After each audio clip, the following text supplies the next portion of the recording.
तो comment section में मुझे किसी ने पूछा था कि आईआईटी मद्रास का बीएस प्रोग्राम का क्वालिफायर प्रोसेस एक्चुअली होता कैसे है।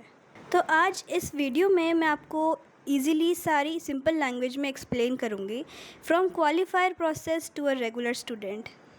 अगर आपने भी आईआईटी मद्रास के बीएस प्रोग्राम एडमिशन ले लिया है या लेने का सोच रहे हो तो ये वीडियो आपके लिए है।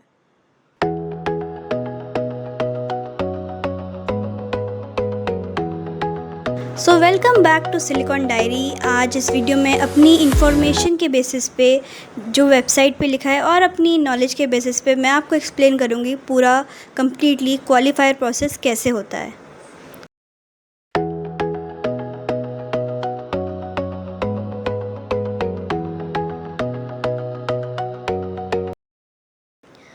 आईआईटी मद्रास के बीएस प्रोग्राम में एडमिशन लेने के टोटल 2 रूट हैं। रूट 1 है आपका जेई बेसिस और रूट 2 है आपका रेगुलर एंट्री।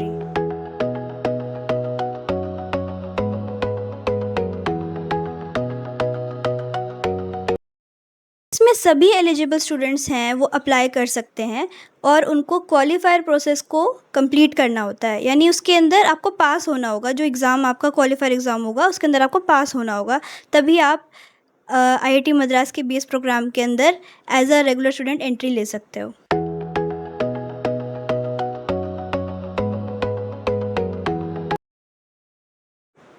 अगर आपने जेई एडवांस की कट ऑफ क्लियर करी है, यहाँ पे जेई एडवांस की कट ऑफ का मतलब है जब आपने जेई मेन का एग्ज़ाम दिया था तो उसके जो आपके स्कोर्स आए थे, तो क्या वो स्कोर आपको जेई एडवांस के लिए एलिजिबल बनाते हैं कि नहीं, तो वो ये है, ना कि आपको जेई एडवांस ही क्लियर करना है। तो अब आगे कंटिन्यू करते हैं। तो अगर आपने जेई एडवांस की कट ऑफ क्लियर कर दी है, जैसे मैंने एक्सप्लेन किया था, तो अगर आपने वो कर दिया है तो आप डायरेक्टली फाउंडेशन लेवल में एडमिशन ले सकते हो। आपको क्वालिफायर एग्ज़ाम देने की नीड बिल्कुल भी नहीं पड़ेगी।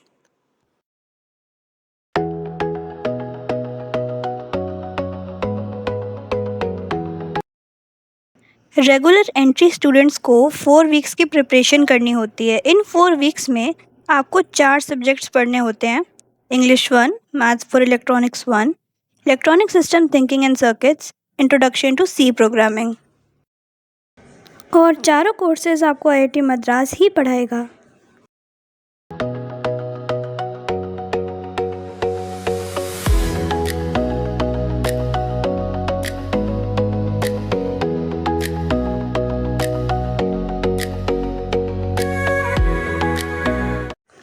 इसमें आपको हर वीक ग्रेडेड असाइनमेंट सबमिट करने होते हैं और ये करना बहुत ही ज़्यादा इम्पॉर्टेंट है, क्योंकि यही असाइनमेंट्स के स्कोर डिसाइड करते हैं कि आप क्वालिफायर एग्ज़ाम के लिए एलिजिबल हो या नहीं।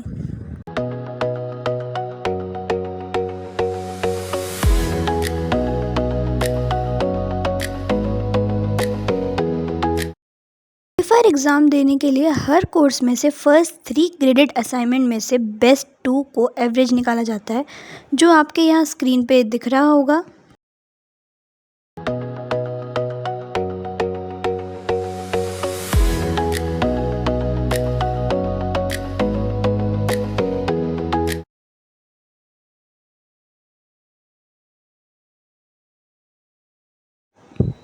फोर वीक्स के बाद आपका क्वालिफायर एग्ज़ाम कंडक्ट किया जाता है और ये एग्ज़ाम ऑफलाइन होता है, 4 आवर्स का होता है और चारों सब्जेक्ट को कवर करता है।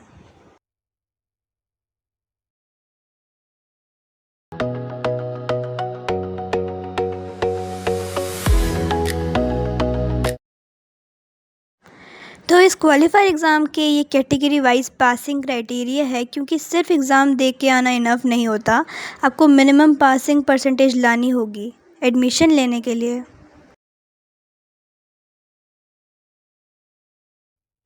अगर आप क्वालिफायर क्लियर कर लेते हो तो आप फाउंडेशन लेवल में रजिस्टर कर सकते हो। यहाँ पे एक्चुअल डिग्री की आपकी जो जर्नी है वो स्टार्ट हो जाती है।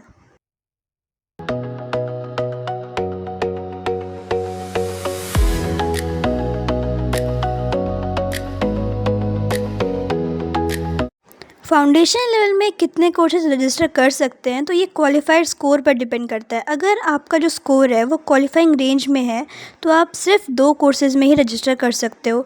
50% से 70% के बीच में है तो आप 3 कोर्सेज़ के लिए रजिस्टर कर सकते हो, और 70% या उससे ज़्यादा है तो यार रियली आप 4 कोर्सेज़ के लिए रजिस्टर कर पाओगे।